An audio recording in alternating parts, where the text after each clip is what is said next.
বলছে রসকস থাকবে না, মানে তুমি টাইম দিবা না, এটা তো আছেই। ও রসকস থাকবে না বিয়ের পর, বিয়ের আগেই রসকস নেই, বিয়ের পর তো আরো দূরে। উনি কিভাবে বলবো? ওনাকে আমি কি তোমার উপরে কিচ্ছু। হ্যালো, হ্যাঁ কোথায় তুমি? হ্যালো, হ্যাঁ কই, কি করো? এই যে আমি রাত্রেবেলার মধ্যে আসতেছি। ও কোথায় আসবা? তোমার ঠিক করবো রাত্রে আছে। আচ্ছা ঠিক আছে, ফোন দিও, আগে জানাও। হ্যালো, হ্যাঁ কোথায় তুমি? অফিস কাজে। অফিস থেকে গাড়ি চালাও? না অফিস। আচ্ছা তো এখন কি করবো বলো একটু। কি করবো মানে বুঝিনি। মানে আজকে দেখা করবেন আমার সাথে একটু? রাত্রে না, আমি মানে মাত্র ইন্টারকন্টিনেন্টাল থেকে বেরোচ্ছি। হ্যাঁ আমার কথা হচ্ছে আমি আসতে পারবো, কোনো সমস্যা নেই, কিন্তু আমি তো একটু ড্রাঙ্ক। চলো হবে না, সমস্যা কি? আচ্ছা কথা বলতে পারো না? ওই তো মাইকাবা। হ্যাঁ বুঝি নাই মাইকাবা গাদা কেন? তুমি এত ন্যাচারাল ভাবে কথা বলতে পারতা? হ্যাঁ আমি ন্যাচারালি কথা বলি। হ্যাঁ কি করো? আচ্ছা যাক একটু 1%। হ্যাঁ এটা আমি একটু আমি আসসালামু আলাইকুম ওয়া রাহমাতুল্লাহি ওয়া বারাকাতুহু। প্রিয় দর্শক, ইতিমধ্যে আপনারা সবাই জানেন বহুল আলোচিত কন্টেন্ট ক্রিয়েটর তৌহিদ আফ্রিদিকে গ্রেফতার করা হলো। প্রিয় দর্শক, তাকে গ্রেফতার করার পরই তাকে নিয়ে একের পর এক চাঞ্চল্যকর তথ্য ফাঁস হচ্ছে সোশ্যাল মিডিয়ায়। প্রিয় দর্শক, আজকের এই ভিডিওটি খুবই গুরুত্বপূর্ণ, না টেনে সম্পূর্ণ এই ফোনটা শুনবেন। তার আগে আমার ছোট্ট একটা রিকোয়েস্ট, আপনি যদি আমার চ্যানেল নতুন দর্শক হয়ে থাকেন অবশ্যই ভিডিওতে একটা লাইক দিয়ে সাবস্ক্রাইব করে রাখবেন প্রতি মুহূর্তের আমার নিউজগুলো পাওয়ার জন্য। হ্যালো, কি করো? হ্যালো, কি করো? আমি কে? মুনিয়া। ও মুনিয়া, নাম্বার দিন। আমি নেটে নাই কেন? নেটে কল দিচ্ছি। নেটে আমি হোয়াটসঅ্যাপ দিয়ে করে বলছি কালকে পর থেকে। আল্লাহ, কেন? না আমি হোয়াটসঅ্যাপ চালাবো না, আমি ওই যে অফিসে একটু মিটিং আছি। আচ্ছা ঠিক আছে, তুমি হোয়াটসঅ্যাপ কেন করলা? আচ্ছা তুমি পারলে আইসো। হ্যাঁ অফিসে, বাই। এবার তাওহিদ আফ্রিদির গোপন কল রেকর্ড ফাঁস হলো। হ্যালো, কি করো? হ্যালো, কি করো? আমি কে? মুনিয়া। ও মুনিয়া, নাম্বার দিন। আমি নেটে নাই কেন? নেটে কল দিচ্ছি। নেটে আমি হোয়াটসঅ্যাপ দিয়ে করে বলছি কালকে পর থেকে। আল্লাহ, কেন? না আমি হোয়াটসঅ্যাপ চালাবো না, আমি ওই যে অফিসে একটু মিটিং আছি। আচ্ছা ঠিক আছে, তুমি হোয়াটসঅ্যাপ কেন করলা? আচ্ছা তুমি পারলে আইসো। হ্যাঁ অফিসে, বাই। কেন আসবে এখন আজ এরা? আচ্ছা অফিসে আইসো স্টাডির জন্য, বাই। হ্যাঁ হ্যালো, আমি এই যে মার সাথে কথা বলি। হ্যাঁ একটা ফেরি করবো, একটা দিয়ে বেরোবো। আমি তোমাকে আমার বাসার অ্যাড্রেস দিয়ে দিই, আমি চলে যাচ্ছি। হ্যাঁ তোমার ঠিকানাটা জানে কি? বনানী 13। এটা কি 11 থেকে ঢুকবো আমি? হ্যাঁ 11টা, ওই যে পোমার বিল্ডিং এর পিছনের গলির পরের গলি। ও পোমা বিল্ডিং, ওই পোমার যে শোরুমটা ওইখানে পিছনের সাথেই গলিটায়? পিছনের যে গলি সেটা পরের গলি।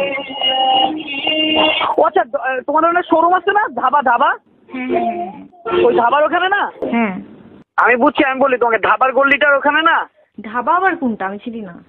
আচ্ছা তোমাদের ওখানে একটা শোরুম আছে হয়তো বা।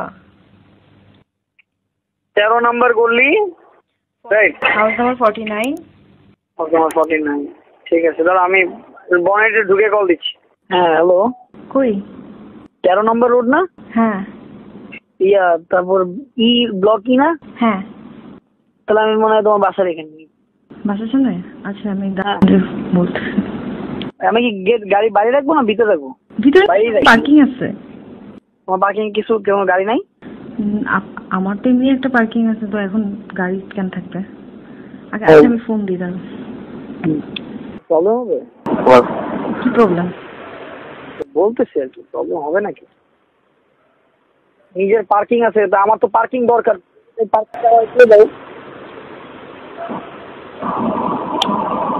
হ্যালো, হ্যাঁ কি হয়েছে? তুমি টেনশনে আছো কোনো কিছু? আমি চলে যাবো? মাইক খাবা উপরে সব ফাজিল। কয়তলায়? 6 তলা।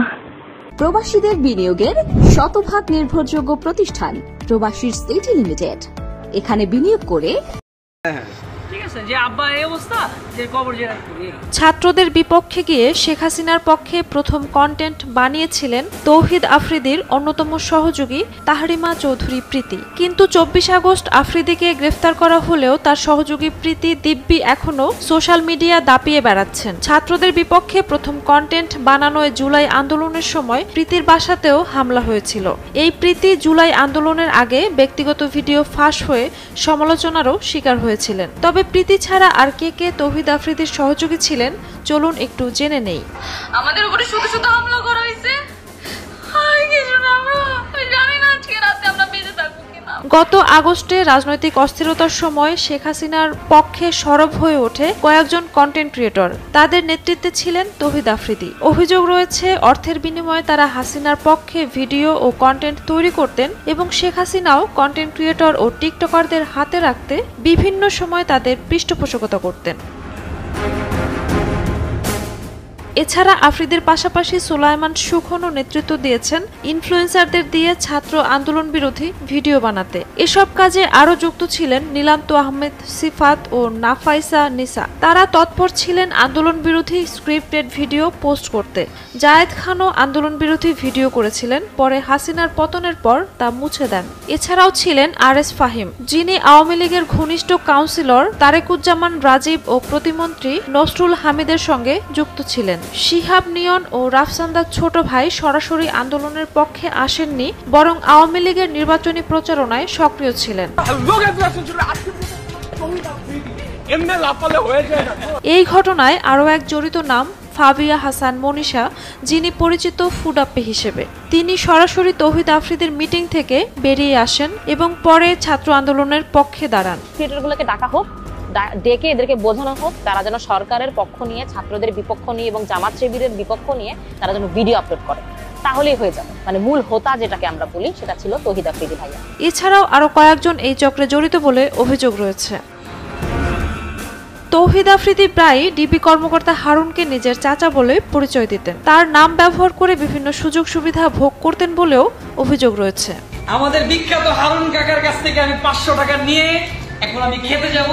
প্রিয় দর্শক, বহুল আলোচিত কন্টেন্ট ক্রিয়েটর তৌহিদ আফ্রিদিকে নিয়ে তথ্যগুলো পেলেন আজকের ভিডিওতে। এই তথ্যগুলো আপনাদের কাছে কেমন লাগলো অবশ্যই কমেন্ট করে জানাবেন।